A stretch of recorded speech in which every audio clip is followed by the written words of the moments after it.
మహారాష్ట్రలోని గడ్చిరోల్ జిల్లాలో భారీ ఎన్కౌంటర్ జరిగింది. అబూజ్మడ్ అడవులు రక్తమూడాయి. ఎన్కౌంటర్లో 7గురు మావోయిస్టులు మృతి చెందారు. మృతుల్లో Maoist party west sub zonal bureau కార్యదర్శి లోకేటి చందర్రావు అలియాస్ ప్రభాకర్ అలియాస్ పడ్కల్ స్వామి మృతి చెందారు. ప్రభాకరన్తో పాటు అనిల్ కోవాచి, కామేష్ పదం, భజ్నాదల్ మృతదేహాలు కూడా గుర్తించినట్లుగా సమాచారం. మృతుల్లో 3 మహిళా నక్సలైట్లున్నారు. పడ్కల్ స్వామి స్వస్థలం కామారెడ్డి జిల్లా సదాశివనగర్ మండలం ఇస్రోజీవాడి గ్రామం. 1995లో పీపుల్స్ వార్లో ప్రభాకర్ చేరారు. భార్య, కుమారుడు, కుమార్తె సైతం మావోయిస్టు పార్టీలో చేరారు. అయితే అనారోగ్యంతో గతంలోనే భార్య సులోచన చనిపోగా పోలీసుల ఎదుట కుమారుడు, కుమార్తె లొంగిపోయినటువంటి పరిస్థితి ఉంది. ఇక ఎన్కౌంటర్లో మావోయిస్టు ప్రభాకర్ అయితే మరణించినటువంటి బ్రేకింగ్ న్యూస్ చూస్తున్నాం. దీనిపై మరిన్ని అప్డేట్స్ మా కరెస్పాండెంట్ సతీష్ అందిస్తారు. సతీష్, ఎన్కౌంటర్కి సంబంధించినటువంటి అప్డేట్స్ ఏంటి, ఏం చెప్తున్నారు పోలీసులు, ఎంతమంది మరణించినట్లుగా అప్డేట్స్ ఉన్నాయి ఓవరాల్గా? ముఖ్యంగా ఛత్తీస్గఢ్ రాష్ట్రం బీజాపూర్ మహారాష్ట్రలోని గడ్చిరోలి జిల్లాలో సరిహద్దు ప్రాంతాల్లో గడ్చిరోలి హజిబుల్ అడవుల్లో గురువారం నుంచి పెద్ద ఎత్తున భారీ ఎన్కౌంటర్ అంటే కూబింగ్ నడుస్తా ఉంది. ఈ ఎన్కౌంటర్ లో 7గురు మావోయిస్టులు మృతి చెందారని పోలీసులు గుర్తించారు. మృతుల్లో Maoist party west sub zonal bureau కార్యదర్శిగా ఉన్నటువంటి లోకేటి చందర్రావు అలియాస్ ప్రభాకర్ అలియాస్ పడ్కల్ స్వామి ఉన్నాడు. సో దీంట్లో ఈయన శకం ముగిసింది అని చెప్పుకోవచ్చు. ఈ ఘటనలో C60కి సంబంధించినటువంటి కమాండో కూడా కానిస్టేబుల్ దీపక్ చిన్న, మద్రావి ముద్ర ఇద్దరు ప్రాణాలు కోల్పోయారు. ఈ ఘటనా స్థలంలో 4 పురుషులను గుర్తించారు. అలాగే 3 మహిళా మావోయిస్టుల మృతదేహాలను బలగాలు అయితే స్వాధీనం చేసుకున్నాయి. మృతులకి 20 లక్షల రివార్డ్ అయితే ఉంది. ప్రభాకర్ రావుతో పాటు అనిల్ కోవాచి, రమేష్ పదం, భజ్నాద్ కూడా గుర్తించారు. మరో 3ని గుర్తించే ప్రక్రియ జరుగుతుంది. ఏదేమైనప్పటికీ పడ్కల్ శకం ముగిసిందని చెప్పుకోవచ్చు. దాదాపు ఎన్కౌంటర్ లో మావోయిస్ట్ పార్టీ పడ్కల్ స్వామి శకం ప్రస్తుతం అయితే ముగిసింది. ఇతని స్వస్థలం వచ్చేసి కామారెడ్డి జిల్లా సదాశివనగర్ మండలం ఇస్రోజీ వాడికి చెందిన పడ్కల్.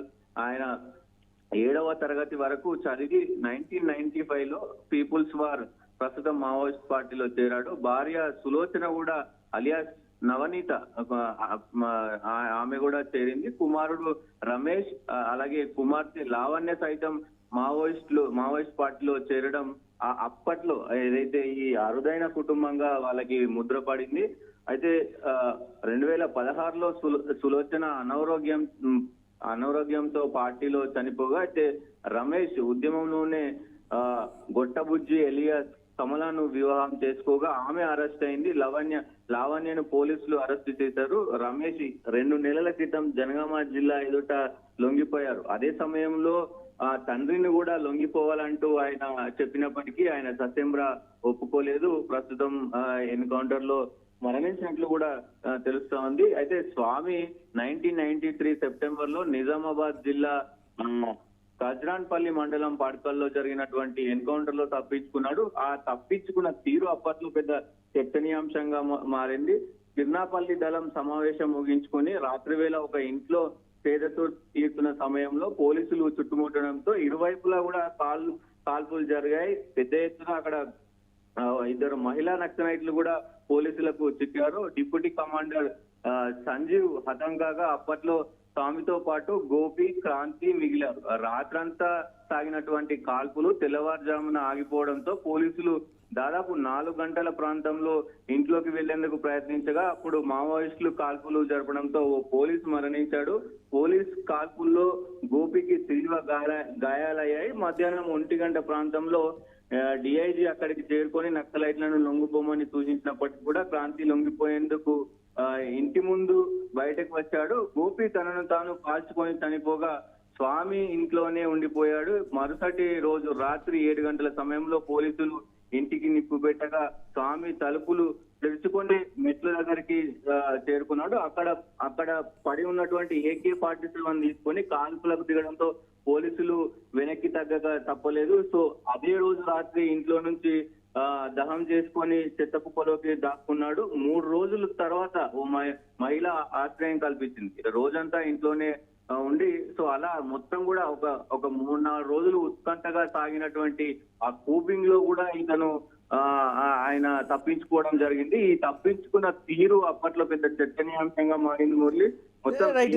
దీనికి సంబంధించి సతీష్ ప్రధానంగా వినిపిస్తుంది డెడ్ లైన్ లోపల లొంగుబాట్లు ఓకే, ఎన్కౌంటర్కి సంబంధించి కూడా ప్రజా సంఘాల ఆందోళన వ్యక్తం చేస్తున్నటువంటి పరిస్థితి ఉంది కదా, వారిని ప్రాణాలతో పట్టుకొని అరెస్ట్ చేసేటువంటి పరిస్థితులు ఉండాలి, లేకపోతే జనజీవన స్రవంతిలోకి వాళ్ళని ఏ విధంగా తీసుకొని రావాలి అనేటువంటి దానికి సంబంధించి ఆలోచిస్తే బాగుంటుంది తప్ప ఇమ్మీడియట్గా కూడా వాళ్ళని అంటే ఎన్కౌంటర్ జరుగుతున్నటువంటి సమయంలో వారిని గాయపరిచి వారిని అరెస్ట్ చేసేటువంటి పరిస్థితి ఉంటుంది, కానీ చంపేటువంటి పరిస్థితి ఉండద్దు అనేది కూడా ప్రజా సంఘాలు చేస్తున్నటువంటి ప్రధానమైన ఆందోళన.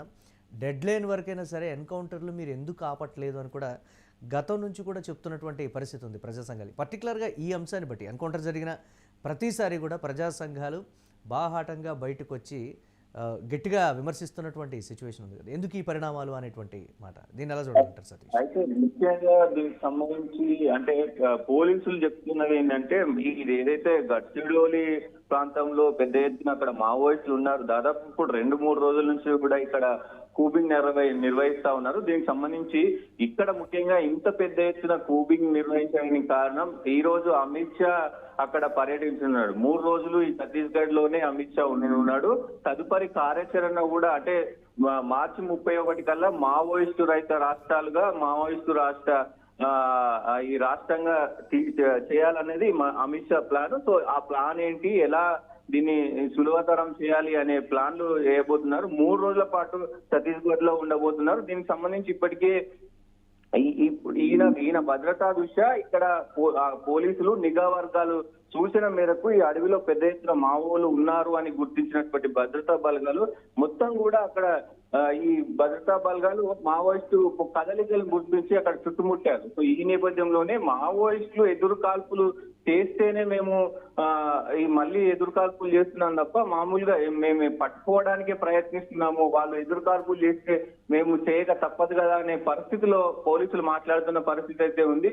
మరి అక్కడి నుంచి వాళ్ళు కూడా ప్రతిఘటిస్తున్నారు, మేము లొంగిపోమని ఆదేశాలు ఇస్తున్నాము, మైక్ అనౌన్స్మెంట్ చేస్తున్నాము, లొంగిపోండి, మీరు జనజీవన స్రవంతిలో కలిసిపోండి అని కూడా చెప్తున్నప్పటికీ కూడా వినకుండా వాళ్ళు మా పైన దాడి చేస్తా ఉన్నారు, మా పైన రైఫిళ్లను ఎక్కి పెడతా ఉన్నారు. సో మా ప్రాణహాని నుంచి మేము తప్పించుకోవడానికి మాత్రమే కాలుస్తున్నాం తప్ప ఇదేదో మేము వాళ్ళని కావాలని హతమార్చట్లేదు అంటూ కూడా పోలీసులు చెప్తా ఉన్నారు. ముఖ్యంగా ఇక్కడ కూడా ఎందుకంటే చాలా మంది లొంగిపోతున్న తరుణాలు కనుక చూస్తుంటే పోలీసులు చాలా పాజిటివ్ మైండ్ తో ఉన్నారు, పాజిటివ్ లో ఉన్నారు. సో లొంగిపోవడానికే ప్రధానంగా వాళ్ళు సూచిస్తున్నారు. ఎన్కౌంటర్స్ వాళ్ళు మొదలు పెడితేనే వీళ్ళు భద్రత కోసం వాళ్ళని కాలుస్తున్నారు తప్ప ఎక్కడా కూడా వీళ్ళు కాలవట్లేదు. ఎందుకంటే చాలా మంది కీలక నేతలు లొంగిపోయిన మనం దాఖలాలు చూసినాం. పెద్ద పెద్ద నాయకులు, జాతీయ బ్యూరో సభ్యులు కావచ్చు, కార్యదర్శులు కావచ్చు, అందరూ కూడా పెద్ద వాళ్ళు లొంగిపోయారు. సో ఒకవేళ వాళ్ళు షూట్ చేయాలనుకుంటే, ఎన్కౌంటర్ చేయాలనుకుంటే పెద్ద నేతలను కూడా ఎన్కౌంటర్ చేసేవాళ్ళు కదా. సో ముఖ్యంగా వాళ్ళు పోలీసులు చెప్పేది అంటే మేము జనజీవన స్రవంతిలో కలిసిపోమని చెప్తున్నాము, అయినప్పటికీ కూడా వాళ్ళు రీ ఎన్కౌంటర్ మా పైన చేస్తున్నారు కాబట్టి ప్రాణ హాని తట్టుకోవడానికి మేము చేస్తున్నాం తప్ప అదేం లేదంటూ కూడా వాళ్ళు చెప్తున్న పరిస్థితులు ఉన్నాయి. ఎస్ సతీష్, ఇక మహారాష్ట్రలోని గడ్చిరోలి జిల్లాలో భారీ ఎన్కౌంటర్ అయితే జరిగింది. అబూజ్మడ్ అడవులు రక్తమూడాయి. ఎన్కౌంటర్లో 7 మావోయిస్టులు మరణించారు. మృతుల్లో Maoist party west sub zonal bureau కార్యదర్శి లోకేటి చంద్రరావు అలియాజ్ ప్రభాకర్ అలియాజ్ పడ్కల్ స్వామి మృతి చెందారు. ప్రభాకర్ అన్నతో పాటు అనిల్ కోవాచి, కామేష్ పాదం, భజ్నాదల్ మృతదేహాలు అయితే గుర్తించినటువంటి పరిస్థితి. మృతుల్లో 3 మహిళా నక్సలైట్లు ఉన్నట్లుగా కూడా సమాచారం. పడ్కల్ స్వామి స్వస్థలం కామారెడ్డి జిల్లా సదాశివనగర్ మండలం ఇస్రోజీవాడి గ్రామం. 1995లో పీపుల్స్ వార్లో ప్రభాకర్ చేరారు. భార్య, కుమారుడు, కుమార్తె సైతం మావోయిస్టు పార్టీలో చేరినటువంటి పరిస్థితి ఉంది. అయితే అనారోగ్యంతో గతంలోనే భార్య సులోచన చనిపోవడంతో పోలీసులు ఎదుట కుమారుడు, కుమార్తె కూడా లొంగిపోయినటువంటి పరిస్థితి. ఇప్పుడు మావోయిస్టు ప్రభాకర్ ఎన్కౌంటర్లో మరణించినటువంటి పరిస్థితి అయితే ఉంది.